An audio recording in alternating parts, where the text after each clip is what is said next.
Malam itu, angin berhembus dingin menusuk tulang, membawa aroma asin laut yang tajam.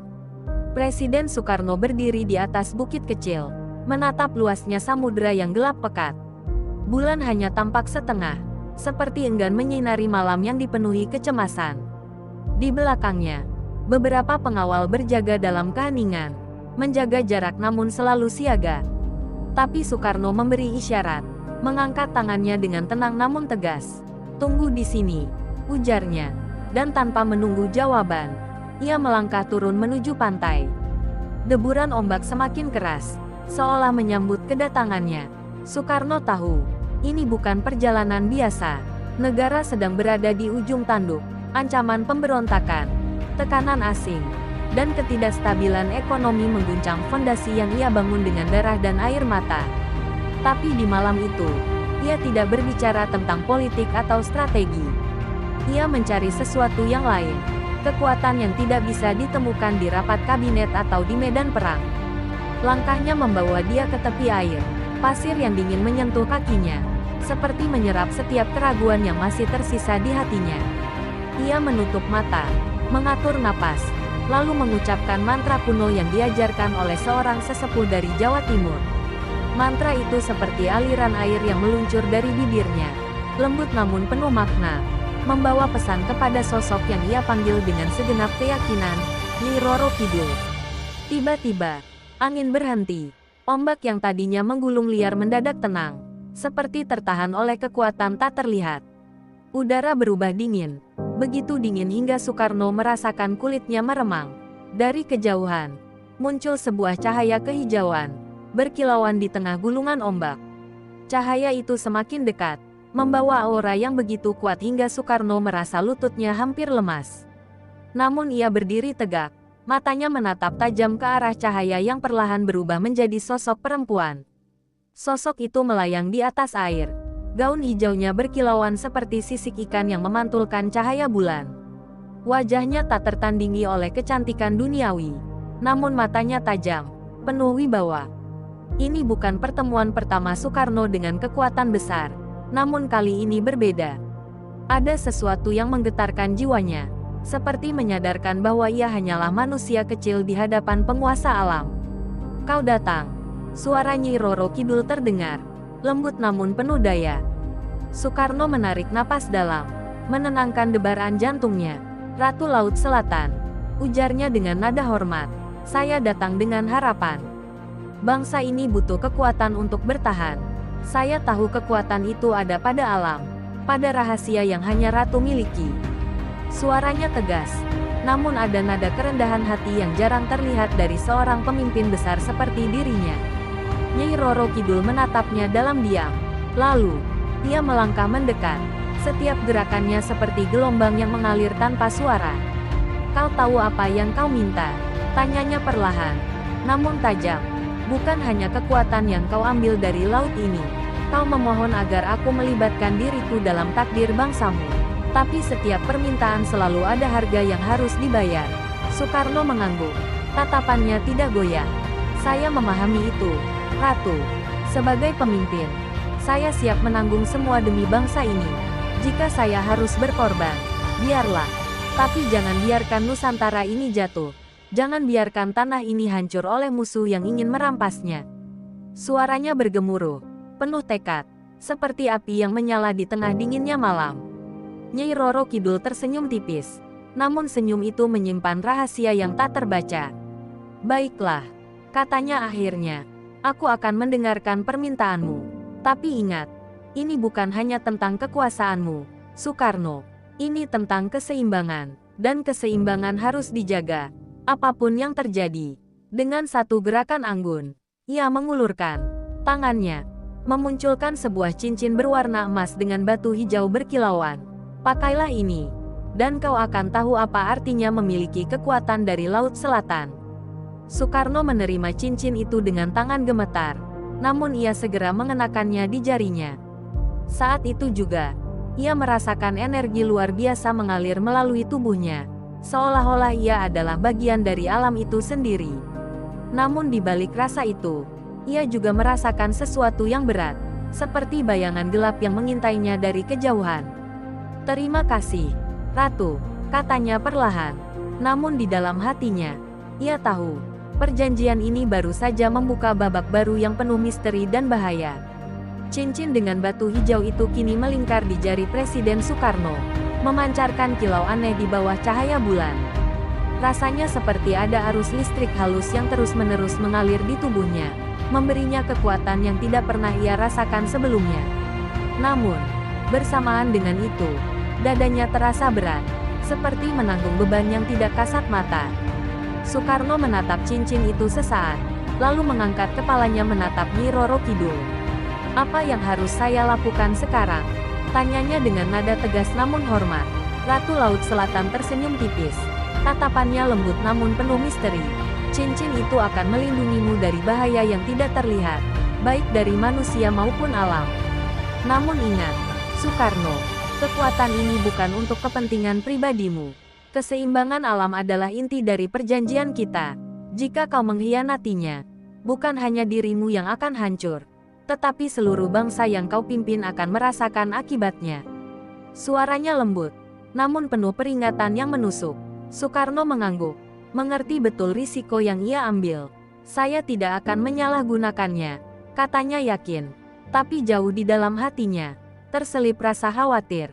Perjanjian ini tidak hanya melibatkan dirinya sebagai individu, tetapi juga seluruh takdir bangsa yang ada di pundaknya. Ia sadar bahwa langkah ini adalah perjudian besar, tapi ia tidak punya pilihan lain. Indonesia sedang terombang-ambing di antara kekuatan asing yang ingin menguasainya, dan Soekarno membutuhkan segala cara untuk menjaga negeri ini tetap berdiri. Dengan gerakan anggun, Nyi Roro Kidul mengangkat tangannya, dan ombak di belakangnya bergulung lebih tinggi, membentuk tirai air yang berkilauan. "Sekarang, kembalilah ke duniamu, wahai sang proklamator," ujarnya. "Ingat baik-baik pesan ini. Kekuatan yang kau miliki adalah pedang bermata dua. Hati-hati dalam setiap langkahmu, karena aku akan selalu mengawasi." Setelah kata-kata itu, tubuhnya perlahan memudar, menyatu kembali dengan laut, meninggalkan Soekarno berdiri sendiri di tepi pantai. Soekarno menarik napas dalam-dalam, mencoba mencerna semua yang baru saja terjadi.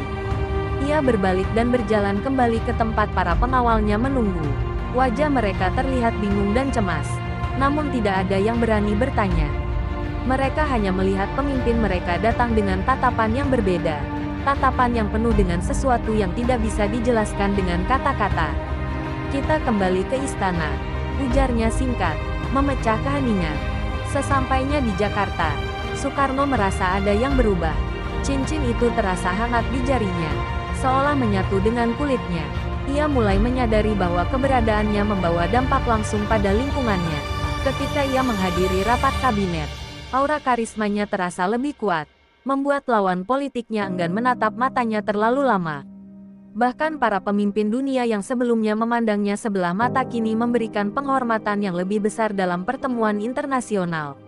Namun, malam hari menjadi saat yang paling berat bagi Soekarno.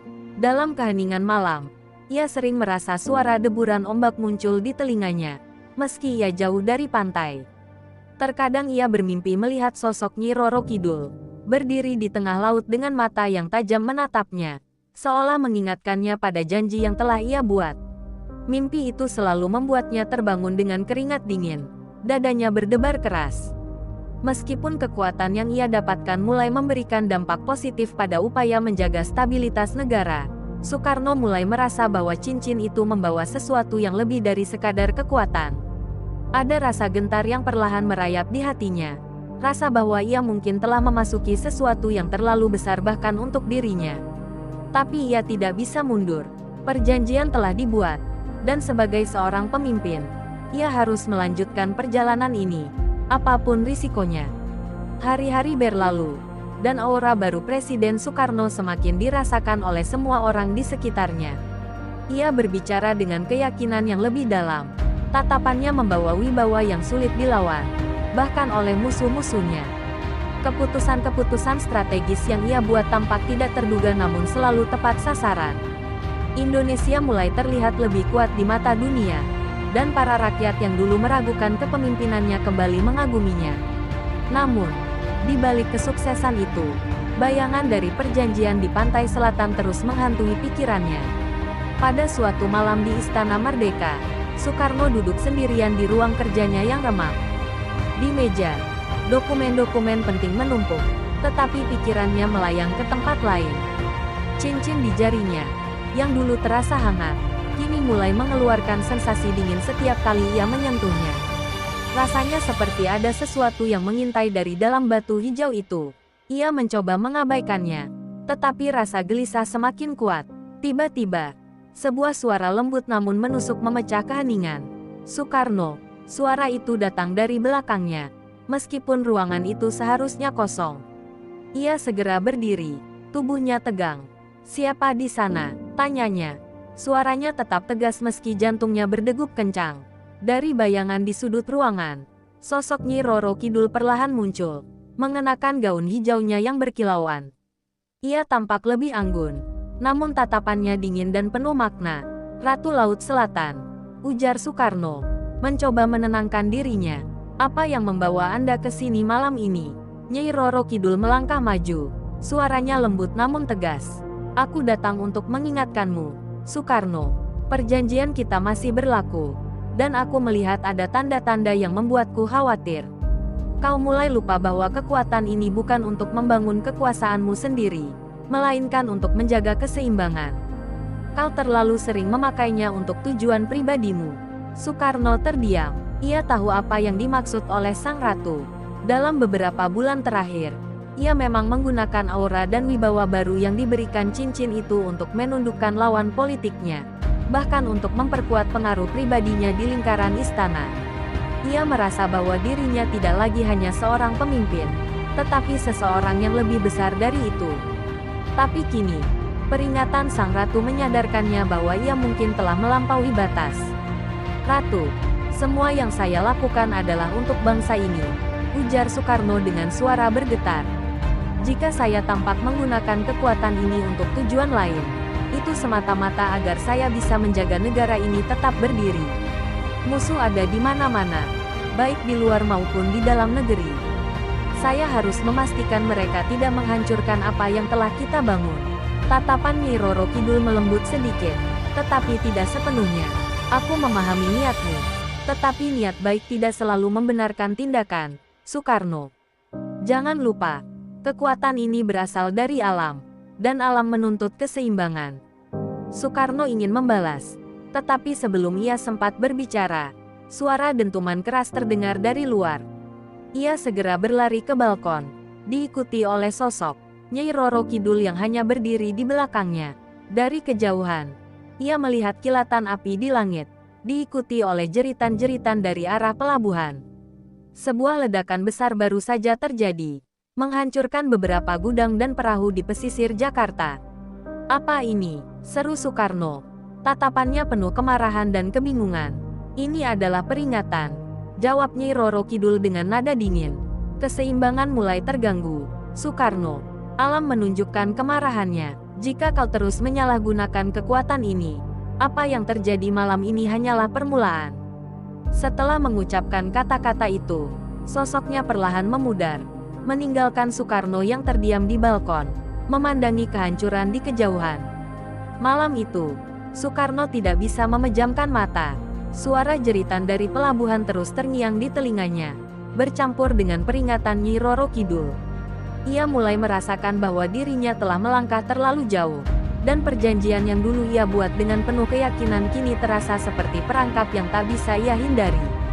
Namun, ia tahu satu hal pasti, ia tidak bisa berhenti sekarang. Bangsa ini masih membutuhkan dirinya, meskipun itu berarti ia harus melangkah lebih dalam ke kegelapan. Pagi itu, Istana Merdeka terasa lebih sunyi dari biasanya. Meski matahari bersinar terang, bayangan malam sebelumnya masih menggantung di benak Presiden Soekarno. Ledakan di pelabuhan tidak hanya menghancurkan infrastruktur, tetapi juga memicu kepanikan di antara rakyat. Para menteri segera menggelar rapat darurat, namun Soekarno tampak lebih diam dari biasanya. Ia hanya memandang cincin di jarinya dengan tatapan kosong, seolah menimbang sesuatu yang tidak bisa ia sampaikan kepada siapapun. Saat rapat usai, ia memanggil penasihat spiritual kepercayaannya. Ki Hadinoto, seorang pria tua yang dikenal sebagai penjaga tradisi Jawa. Ki, ada yang ingin saya tanyakan. Apa kau pernah mendengar tentang tanda-tanda alam yang menunjukkan ketidakseimbangan besar? Tanya Soekarno tanpa basa-basi. Ki Hadinoto mengerutkan kening, lalu menjawab pelan. Tanda-tanda seperti itu biasanya adalah peringatan. Jika keseimbangan terganggu, alam akan bereaksi. Tapi mengapa Tuan Presiden bertanya soal ini? Soekarno menghela napas panjang. Ia tidak bisa mengungkapkan kebenaran tentang perjanjiannya dengan Nyi Roro Kidul, bahkan kepada orang yang paling ia percayai sekalipun. Saya hanya merasa bahwa bangsa ini sedang diuji. Ki, ujarnya, mencoba menyembunyikan kecemasan. Tanda-tanda ini mungkin lebih besar dari sekadar politik atau perang. Ini tentang sesuatu yang lebih mendalam. Ki Hadinoto menatap pemimpinnya dengan mata yang tajam, lalu berkata, jika Tuan Presiden merasa ada yang perlu diseimbangkan, maka lakukanlah sebelum semuanya terlambat. Kata-kata itu terus terngiang di kepala Soekarno sepanjang hari. Malam harinya, ia memutuskan untuk kembali memanggil Nyi Roro Kidul. Dengan diam-diam, ia meninggalkan istana menuju sebuah pantai tersembunyi yang hanya diketahui oleh segelintir orang kepercayaannya. Sesampainya di sana, ia berdiri di tepi air. Ombak menyentuh kakinya dengan lembut. Kali ini, tidak ada ritual panjang atau mantra yang rumit. Ia hanya menutup mata dan berbicara dengan hati. Ratu Laut Selatan, saya memanggilmu. Kita perlu bicara. Beberapa saat kemudian, laut kembali tenang seperti malam itu. Sosok Nyi Roro Kidul muncul, melayang di atas air dengan gaun hijaunya yang berkilauan. Namun kali ini, wajahnya tampak lebih tegas. Tidak ada senyum yang menyertainya. Kau memanggilku lagi, Soekarno. Apa yang ingin kau sampaikan? Tanyanya. Suaranya dingin seperti angin malam. Ratu, ledakan di pelabuhan. Apakah itu benar-benar peringatan darimu? Soekarno bertanya langsung. Tatapannya penuh rasa bersalah. Nyi Roro Kidul mengangguk pelan. Aku tidak melakukannya secara langsung. Tetapi itu adalah konsekuensi dari ketidakseimbangan yang kau sebabkan. Kau telah menggunakan kekuatan ini terlalu jauh, membelokkan jalannya alam demi ambisimu. Bangsa ini tidak hanya membutuhkan pemimpin yang kuat, tetapi juga pemimpin yang bijak. Soekarno menundukkan kepalanya. Ia tahu ada kebenaran dalam kata-kata itu, tetapi sebagai seorang pemimpin, ia merasa terjepit di antara kebutuhan rakyat dan batas-batas moral yang kini mulai menggoyahkannya.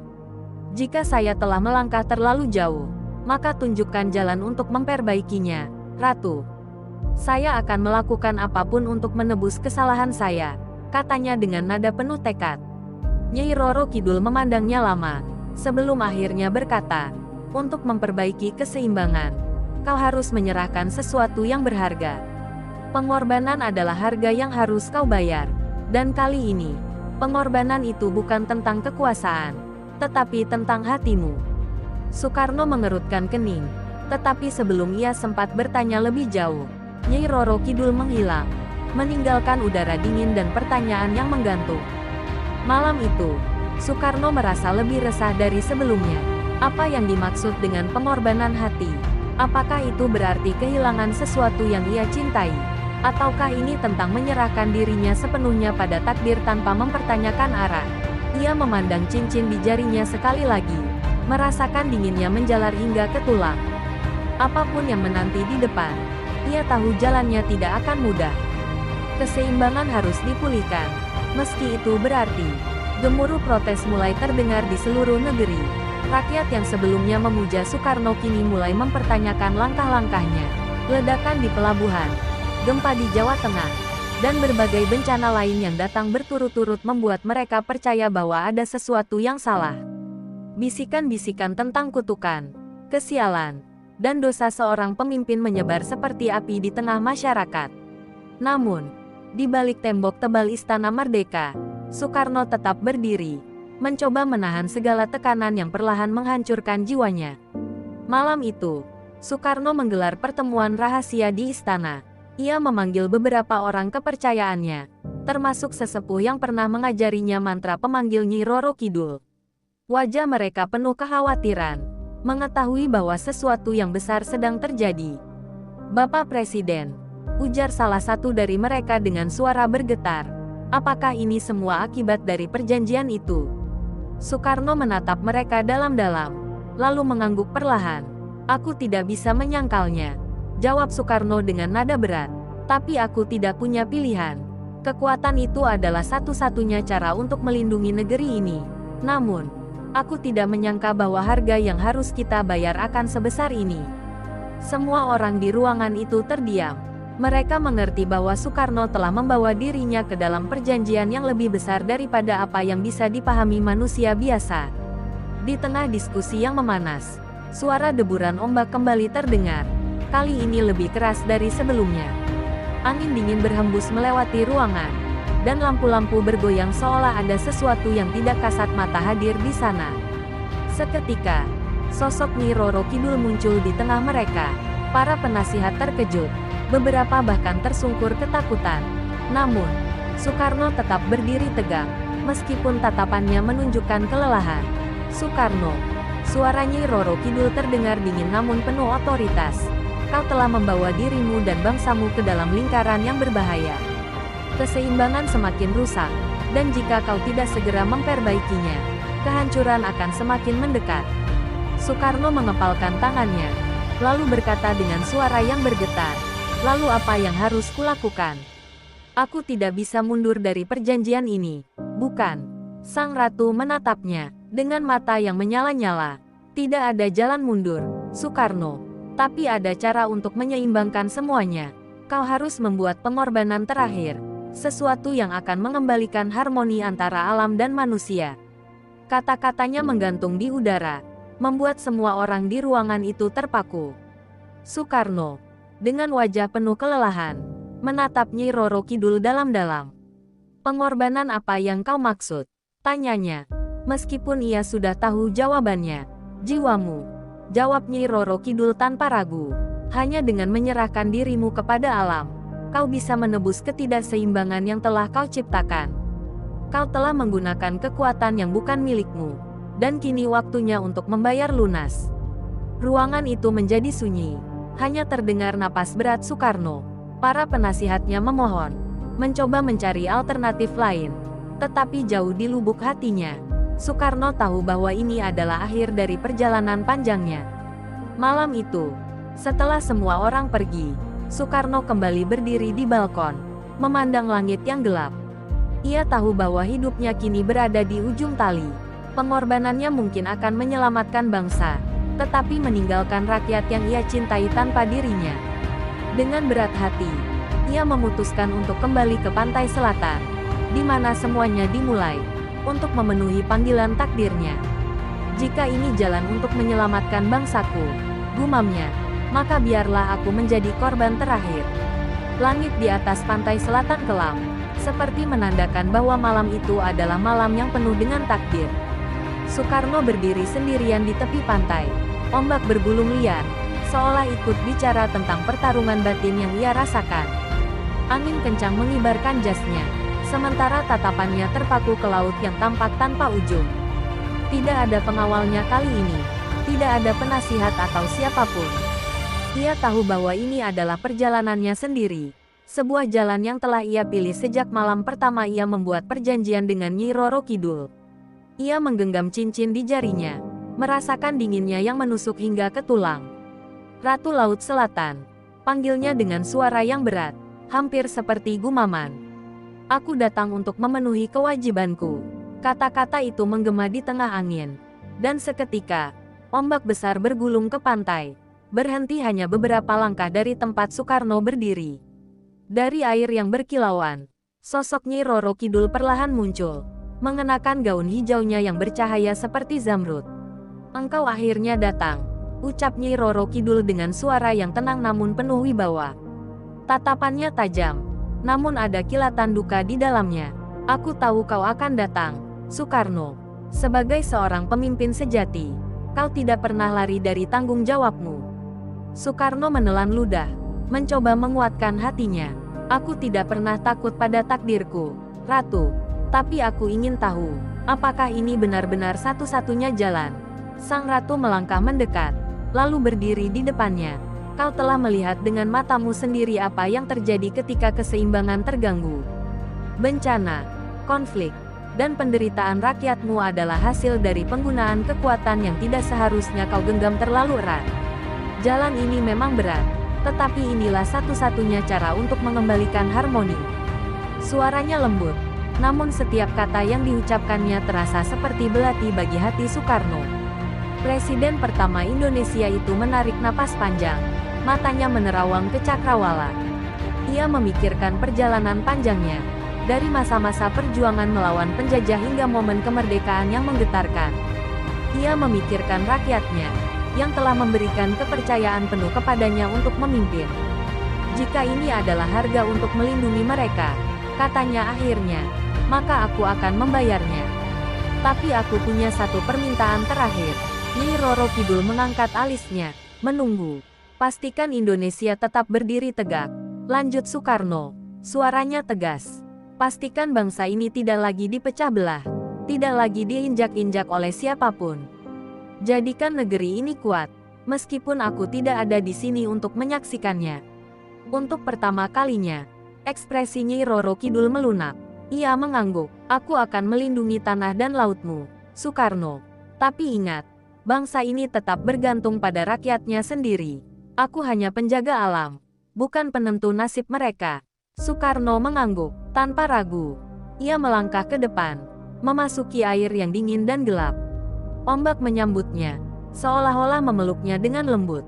Cincin di jarinya mulai berkilauan terang, memancarkan cahaya hijau yang membanjiri seluruh pantai. Angin berhenti bertiup, dan malam menjadi hening. Nyi Roro Kidul mengulurkan tangannya, menyentuh bahu Soekarno. Kau adalah pemimpin besar, Soekarno. Dunia tidak akan melupakanmu. Dengan satu tarikan arus besar, tubuh Soekarno tenggelam ke dalam laut, menghilang bersama kilauan cincin yang kini menjadi bagian dari kedalaman abadi. Laut kembali tenang, hanya menyisakan deburan ombak yang lembut di pantai. Malam itu, Soekarno menyerahkan dirinya untuk bangsa, mengorbankan segalanya demi keseimbangan yang telah ia ganggu. Tapi semangatnya tetap hidup di hati rakyat, menjadi legenda abadi tentang seorang pemimpin yang tidak pernah mundur dari tanggung jawabnya, bahkan ketika harus melawan takdir. Malam setelah pengorbanan Soekarno, pantai selatan tampak sunyi, tetapi ada sesuatu yang berubah di udara. Laut yang sebelumnya bergelora kini terlihat tenang, seperti menyimpan rahasia besar di kedalamannya. Angin berhembus lembut, membawa bisikan samar yang hanya bisa dirasakan oleh mereka yang peka terhadap suara alam. Di istana, kabar tentang hilangnya Soekarno tiba-tiba menyebar seperti api, menciptakan kegemparan di antara para menteri, penasihat, dan rakyat. Tidak ada yang tahu pasti kemana sang pemimpin pergi, tetapi mereka yang mengenalnya tahu bahwa ia telah melakukan sesuatu yang besar untuk bangsa. Sementara itu, di tengah gelombang laut, sebuah peristiwa ajaib terjadi. Di kedalaman air, cincin hijau yang dulu dikenakan Soekarno melayang perlahan, memancarkan cahaya yang semakin redup sebelum akhirnya menghilang. Alam seolah mengambil kembali apa yang pernah dipinjamkan. Tetapi dengan itu, keseimbangan mulai pulih, gempa bumi berhenti, ombak kembali bersahabat, dan para nelayan yang sebelumnya takut melaut kini merasa aman untuk kembali mencari nafkah. Namun, tidak ada yang tahu bahwa kedamaian ini datang dengan harga yang sangat mahal. Di Jakarta, rakyat berkumpul di depan Istana Merdeka, menuntut jawaban atas menghilangnya pemimpin mereka. Para menteri dan pejabat terjebak dalam kebingungan. Tidak ada surat perpisahan, tidak ada pesan terakhir, hanya ada kekosongan yang menghantui setiap sudut istana. Ki Hadinoto, penasihat spiritual Soekarno, menjadi satu-satunya orang yang sedikit memahami apa yang mungkin telah terjadi. Ia berdiri di depan kerumunan, mengangkat tangannya untuk meminta keheningan. "Saudara-saudaraku," katanya dengan suara tegas, "Bapak Presiden tidak meninggalkan kita.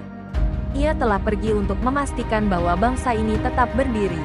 Kita harus menghormati pengorbanannya dan menjaga warisan yang telah ia tinggalkan. Jangan biarkan pengorbanannya sia-sia." Kata-kata itu menggetarkan hati rakyat, membuat mereka terdiam dalam duka yang mendalam. Mereka tidak lagi menuntut penjelasan, melainkan mulai berjanji dalam hati untuk melanjutkan perjuangan pemimpin mereka. Di tempat lain, Nyi Roro Kidul duduk di atas batu karang besar di kedalaman Laut Selatan. Wajahnya tenang, tetapi ada duka yang tak terucapkan di matanya. Ia memandangi permukaan air, yang memantulkan bayangan Soekarno seolah-olah sang pemimpin masih berada di sana. Semangatmu akan tetap hidup, Soekarno, bisiknya pelan. Aku hanya berharap bahwa bangsa yang kau cintai ini akan menghargai pengorbananmu. Dengan satu kibasan gaunnya, ia menghilang ke dalam kabut, meninggalkan laut yang kini terasa lebih damai. Beberapa minggu kemudian, salah satu pengawal istana menemukan sebuah surat yang tertinggal di ruang kerja Soekarno. Surat itu ditulis dengan tangan, dengan tinta yang seolah menggambarkan ketenangan dan kepastian. Untuk bangsaku tercinta, tulis Soekarno, jika suatu hari aku tidak lagi ada, ingatlah bahwa ini bukan akhir dari perjuangan kita. Indonesia adalah tanah yang diberkati, tetapi berkah itu harus dijaga dengan pengorbanan dan kesetiaan. Jangan pernah biarkan bangsa ini terpecah, dan ingatlah bahwa kekuatan terbesar kita ada pada persatuan. Surat itu dibacakan di depan rakyat yang berkumpul di alun-alun, dan tangis mereka pecah serentak. Namun, di tengah kesedihan itu, mereka merasakan semangat baru yang tumbuh. Soekarno mungkin telah pergi, tetapi jiwanya tetap hadir, menjadi cahaya yang membimbing mereka di tengah kegelapan. Para pemimpin baru yang naik menggantikan Soekarno membawa pesan itu sebagai pegangan, mencoba memenuhi janji untuk menjaga bangsa tetap utuh. Laut Selatan kini menjadi tempat ziarah bagi mereka yang ingin mengingat sang proklamator. Ombaknya tidak lagi menyeramkan, melainkan terasa seperti lagu pengantar bagi mereka yang ingin mengenang pengorbanannya. Dan di hati setiap rakyat Indonesia, Soekarno tetap hidup, tidak sebagai manusia, tetapi sebagai simbol keberanian, cinta tanah air, dan kesetiaan pada bangsa. Pengorbanannya bukanlah akhir, tetapi awal dari sebuah perjuangan baru untuk menjaga warisan negeri yang ia cintai. Tahun demi tahun berlalu sejak menghilangnya Soekarno di pantai selatan, tetapi kenangan tentangnya tetap hidup dalam ingatan rakyat. Sejarah mencatatnya sebagai pemimpin yang tidak hanya membebaskan negeri dari penjajah, tetapi juga menyerahkan segalanya untuk menjaga keharmonisan bangsa. Namun, tidak semua orang percaya bahwa ia benar-benar telah tiada. Desas-desus tentang penampakan Soekarno di tempat-tempat tertentu mulai beredar, menimbulkan pertanyaan baru tentang apa yang sebenarnya terjadi malam itu. Di sebuah desa kecil di Jawa Tengah, seorang nelayan bernama Suraji mengaku melihat sosok pria berjas putih berdiri di atas batu karang besar, memandang ke laut. Matanya seperti mata pemimpin besar kita, katanya kepada penduduk desa. Tapi ada sesuatu yang berbeda, seolah-olah ia bukan lagi manusia. Kabar itu menyebar dengan cepat, dan semakin banyak orang yang mengaku mengalami hal serupa. Beberapa percaya bahwa itu adalah arwah Soekarno yang menjaga lautan, sementara yang lain menganggapnya hanya imajinasi. Sementara itu, di Jakarta, Ki Hadinoto mulai menerima serangkaian mimpi aneh. Dalam mimpinya, ia melihat Soekarno berjalan di tengah lautan, dikelilingi oleh cahaya hijau dari cincin legendarisnya. Keseimbangan belum sepenuhnya pulih. Ki, suara Soekarno terdengar dalam mimpi itu. Bangsa ini akan menghadapi cobaan baru, lebih besar dari yang pernah kita bayangkan. Kau harus bersiap. Setiap kali ia terbangun, Ki Hadinoto merasakan kegelisahan yang tidak bisa dijelaskan. Ia tahu bahwa pesan ini bukan sekadar bunga tidur, melainkan peringatan. Di sisi lain, para pemimpin baru Indonesia mulai menghadapi tantangan besar. Konflik politik dan tekanan dari kekuatan asing mengguncang stabilitas negeri. Mereka berusaha memegang teguh pesan terakhir Soekarno, tetapi bayang-bayang perpecahan mulai muncul. Dalam rapat-rapat darurat, beberapa dari mereka mulai mempertanyakan apakah pengorbanan Soekarno benar-benar cukup untuk menjaga bangsa ini. Kita membutuhkan simbol baru, kata salah satu menteri, sesuatu yang bisa menyatukan kita seperti Soekarno pernah melakukannya. Di tengah kegelisahan itu, seorang pemuda bernama Damar, mahasiswa sejarah yang terobsesi dengan kisah Soekarno, memulai penelitiannya sendiri tentang malam perjanjian di pantai selatan. Ia menggali catatan lama, mendatangi saksi-saksi yang pernah mendengar tentang hubungan antara Soekarno dan Nyi Roro Kidul. Ketika ia tiba di pantai tempat Soekarno menghilang, Damar merasakan sesuatu yang aneh. Ombak di sana seolah berbicara kepadanya, membisikkan cerita yang tak bisa dijelaskan dengan logika. Suatu malam, saat Damar merenung di tepi pantai, ia melihat sesuatu yang mengejutkan. Dari kejauhan, sosok berjas putih muncul di atas air.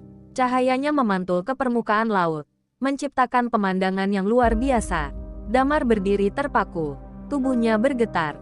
Apakah itu dia? Pikirnya. Sosok itu tidak mendekat, hanya memandangnya dengan tatapan yang penuh wibawa sebelum menghilang di tengah kabut.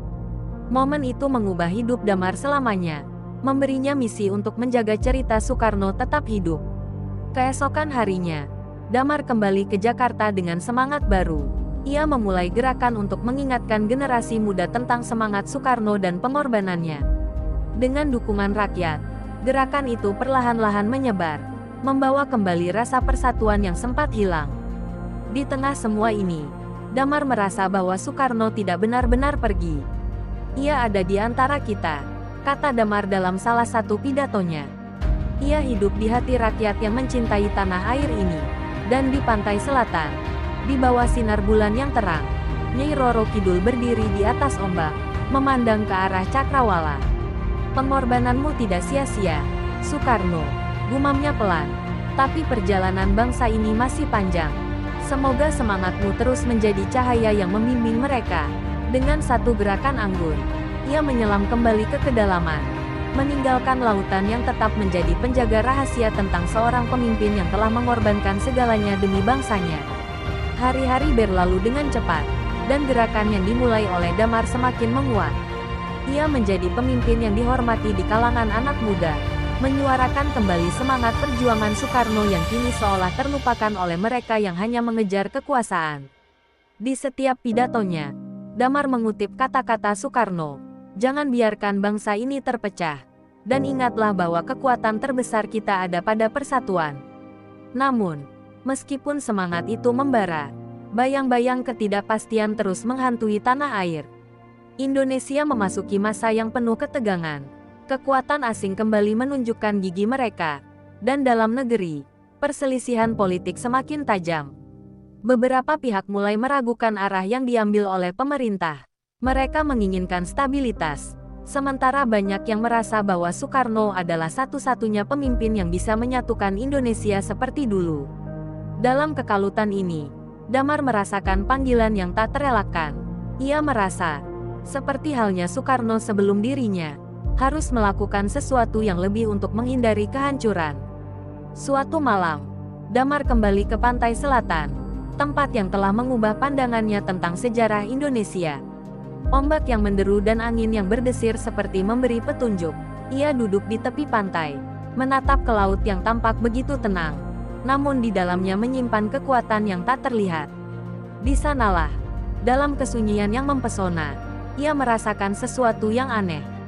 Seolah ada mata yang mengawasinya, ada jiwa yang menunggunya untuk melanjutkan perjalanan yang belum selesai. Ketika fajar menyingsing, Damar mendengar suara yang familiar. Suara yang selama ini hanya ia dengar dalam cerita-cerita lama. "Damar," suara itu bergema, lembut namun penuh kewibawaan. "Kau, yang telah mendengar, kini saatnya kau juga bertindak." Damar menoleh, dan di tengah kabut yang perlahan menghilang, ia melihat sosok yang begitu ia kenal dari cerita-cerita masa kecilnya, Soekarno. Namun, kali ini, wajah Soekarno tampak lebih tenang, lebih damai. Ia berdiri di sana, seperti bayangan yang tak sepenuhnya nyata, tetapi cukup jelas untuk dirasakan. "Apakah ini nyata?" tanya Damar. Suaranya bergetar. "Apakah kau benar-benar ada di sini?" Soekarno tersenyum, meski senyum itu membawa kesedihan. "Aku ada di sini, Damar. Tapi aku bukan lagi yang dulu. Aku adalah bagian dari tanah ini, bagian dari jiwa bangsa yang telah berjuang untuk merdeka." Suara itu penuh kedamaian, tetapi juga penuh pengertian yang mendalam. "Indonesia masih butuhmu. Seperti dulu aku butuh tanah ini untuk bangkit. Sekarang, saatnya bagi kamu untuk memilih. Apakah kamu akan melanjutkan apa yang telah aku mulai?" Damar merasakan beban yang luar biasa.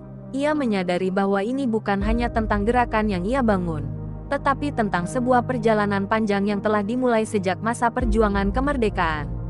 Tapi bagaimana aku bisa melakukannya sendiri, tanpa pemimpin seperti dirimu? Tanya Damar. Suaranya tertekan. Soekarno mendekat. Meski langkahnya tidak meninggalkan jejak di pasir. Kamu tidak akan sendiri. Kamu akan selalu memiliki semangat perjuangan yang lebih kuat dari segala kekuatan politik atau kekuasaan. Rakyat Indonesia adalah kekuatan sejati yang akan mengangkat bangsa ini. Di saat itu, Damar merasakan sesuatu yang luar biasa. Cahaya lembut menyelubungi dirinya, dan di dalamnya ia merasakan sebuah kekuatan yang baru. Seolah-olah ia bisa merasakan darah perjuangan Soekarno mengalir dalam dirinya. Aku akan melanjutkan perjuangan ini, ujar Damar dengan suara penuh tekad. Aku akan menjaga semangat persatuan dan kesatuan bangsa ini. Indonesia tidak boleh terpecah. Soekarno mengangguk, dan bayangannya mulai memudar, seperti cahaya yang perlahan hilang di pagi hari. Aku percaya padamu, Damar. Jangan biarkan negeri ini dilupakan dalam kerusuhan dan perpecahan. Bangsa ini membutuhkan pemimpin yang tahu bagaimana mencintai tanah airnya lebih dari apapun. Dengan suara terakhir yang terdengar samar, Soekarno menghilang, meninggalkan Damar yang kini tahu bahwa ia tidak hanya melanjutkan perjuangan, tetapi juga meneruskan warisan yang lebih besar dari sekadar politik. Pantai selatan kembali sepi, hanya ada ombak yang terus berderu, seakan memberi jalan bagi Damar untuk melangkah maju. Kini, perjuangan Indonesia ada di tangannya. Ia tahu bahwa meskipun jalan ini penuh tantangan, semangat yang ditinggalkan Soekarno akan selalu membimbingnya, seperti bintang yang tak pernah padam di malam yang gelap. Hari-hari berlalu, dan Damar semakin merasa bahwa tugas berat yang ia emban bukanlah sekadar melanjutkan sebuah gerakan, tetapi lebih dari itu. Ini adalah perjalanan panjang untuk menemukan makna sejati dari kemerdekaan yang telah diperjuangkan oleh Soekarno. Ia mengunjungi setiap pelosok negeri, berbicara dengan rakyat, mendengarkan harapan dan kekhawatiran mereka. Semua yang ia temui menunjukkan satu hal, bangsa ini berada di persimpangan takdir. Dalam hati Damar, ada keinginan untuk membangkitkan kembali semangat yang pernah menguatkan Indonesia, tetapi ia tahu bahwa jalan ini tidak akan mudah. Di tengah perjalanan, Damar bertemu dengan seorang wanita tua di sebuah desa terpencil. Wajahnya penuh kerutan, tetapi matanya memancarkan kebijaksanaan yang mendalam. Ia memperkenalkan dirinya sebagai Ibu Siti, seorang mantan pejuang yang hidup di masa pergerakan kemerdekaan. Kamu bukan hanya melanjutkan perjuangan Soekarno, katanya dengan suara pelan namun tegas. Kamu juga harus menemukan cara untuk menjadikan Indonesia sebuah bangsa yang benar-benar merdeka, merdeka dari ketakutan, dari kebodohan, dan dari belenggu kekuasaan yang tidak adil. Damar merasa kata-kata itu seperti tamparan di wajahnya. Ia sudah banyak berbicara tentang persatuan dan semangat perjuangan, tetapi dalam hati ia merasakan ada yang hilang. Ia sering melihat para pemimpin berjuang untuk kekuasaan, tetapi mereka lupa akan kesejahteraan rakyat. Lalu, apa yang harus saya lakukan? Tanya Damar. Suaranya hampir patah. Ibu Siti tersenyum. Meski senyum itu penuh dengan kesedihan. Kamu harus mencari keseimbangan, Damar. Seperti Soekarno yang dulu menginginkan kemerdekaan sejati, kamu juga harus melihat lebih jauh dari sekadar politik. Kamu harus memberi harapan pada rakyat yang telah lama terlupakan. Damar mengangguk. Dan selama beberapa hari ia tinggal di desa itu, menyimak cerita-cerita perjuangan masa lalu, serta melihat bagaimana kehidupan rakyat yang sederhana namun penuh perjuangan sehari-hari. Ia merasa bahwa ia harus membawa perubahan yang lebih nyata, bukan hanya dalam kata-kata, tetapi dalam tindakan yang bisa dirasakan langsung oleh rakyat. Namun, pemikiran itu membawanya pada dilema yang semakin besar. Di satu sisi, ia merasa terpanggil untuk memimpin, tetapi di sisi lain, ia sadar bahwa dirinya hanyalah manusia biasa yang tak bisa melawan segala kekuatan yang ada. Suatu malam, Damar berjalan sendiri ke tepi pantai, tempat yang pernah menjadi saksi pertemuan antara Soekarno dan Nyi Roro Kidul. Ombak malam itu lebih tenang, tetapi hatinya terasa gelisah. Ia merasa seolah-olah ada sesuatu yang masih belum lengkap, ada jawaban yang belum ia temukan. Dalam keheningan itu, suara lembut yang familiar kembali terdengar di telinganya. Damar, Suara itu datang dari dalam dirinya, tapi terasa begitu nyata. Jangan takut untuk berjalan di jalan yang benar.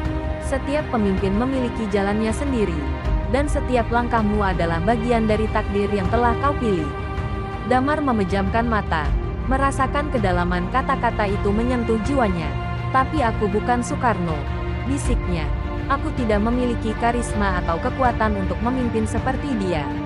Tiba-tiba, ia merasakan kehadiran yang sangat kuat di sekitarnya. Ketika ia membuka matanya, di hadapannya berdiri sosok yang tidak asing, meskipun tidak sepenuhnya nyata. Soekarno, dengan senyum yang penuh arti, berdiri di sana, memandangnya dengan tatapan yang mengerti. Kamu tidak perlu menjadi aku, Damar. Kamu hanya perlu menjadi dirimu sendiri. Indonesia membutuhkan pemimpin yang tahu apa yang diinginkannya, yang berani memilih jalan yang benar meski penuh rintangan. Damar merasa seolah-olah beban yang selama ini ia rasakan sedikit terangkat. Ia tahu bahwa takdir yang menantinya bukanlah untuk meniru sosok Soekarno, melainkan untuk menjalani jalan yang telah ia pilih sendiri. Ia merasakan semangat perjuangan yang mengalir dalam darahnya, warisan yang tidak hanya berupa kata-kata, tetapi juga tindakan nyata. Aku akan menjadi diriku sendiri, ucap Damar, suara tegas yang kini penuh dengan keyakinan. Dan aku akan membawa Indonesia menuju kemerdekaan sejati. Pagi itu, Damar kembali ke desa dengan hati yang lebih ringan. Ia tahu bahwa perjalanan ini baru saja dimulai, dan banyak tantangan yang harus dihadapi. Namun, ia merasa lebih siap daripada sebelumnya. Ia tidak lagi hanya berjuang untuk melanjutkan cita-cita Soekarno, tetapi untuk menciptakan cita-cita baru yang sesuai dengan zaman yang tengah mereka hadapi. Tanpa ragu, ia memutuskan untuk kembali ke Jakarta dan mengajak rakyat untuk berdiri bersama. Sebuah perjalanan baru yang penuh harapan menanti, dan Damar tahu bahwa Indonesia tidak akan pernah lagi berada di persimpangan takdir.